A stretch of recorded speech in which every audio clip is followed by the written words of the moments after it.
بسم اللہ الرحمن الرحیم۔ اعوذ باللہ من الشیطان الرجیم۔ بسم اللہ الرحمن الرحیم۔ اللہم صلی علی محمد وعلی محمد۔ آج ہم جس موضوع پر آپ کے ساتھ بات کریں گے وہ یہ کہ روزہ کی تعریف اور روزہ رکھنے کے کیا کیا فائدے ہیں۔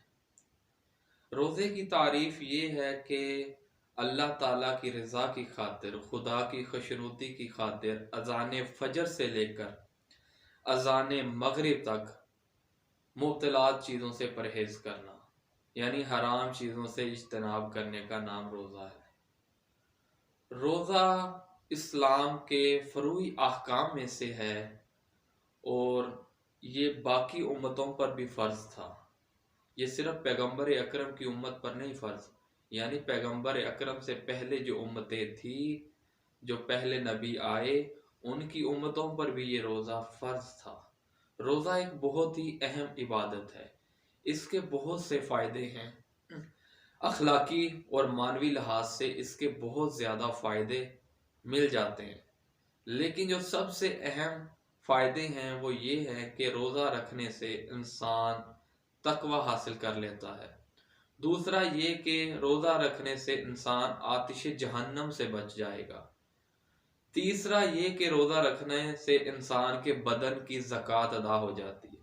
چوتھا یہ کہ انسان شیطان سے دور ہو جاتا ہے۔ یہ تھے روزہ رکھنے کے چند اہم بینیفٹ۔ اس کے علاوہ اور بھی روزہ رکھنے کے بہت سے فائدے ہیں، لہٰذا ہمیں چاہیے کہ ہم خدا کی خوشنودی کی خاطر اس ماہ مبارک کے روزوں کو رکھیں، دکھاوے کے لیے نہیں، صرف خدا کی خوشنودی کے لیے۔ یہ بات یاد رکھنا، اگر آپ یہ روزوں کو، ماہ رمضان کے جو روزے ہیں، صرف خدا کی خوشنودی کے لیے رکھیں گے تو انشاءاللہ آپ کو اس کے اخلاقی اور معنوی فائدے بہت زیادہ آپ کے وجود میں محسوس ہوں گے۔ خود آپ کہیں گے کہ ہمیں روزہ رکھنے کا فائدہ ہوا ہے۔ آخر میں دعا گو ہیں کہ پروردگارہ ہمیں صحیح معنی میں روزہ رکھنے کی توفیق عطا فرما۔ والسلام علیکم۔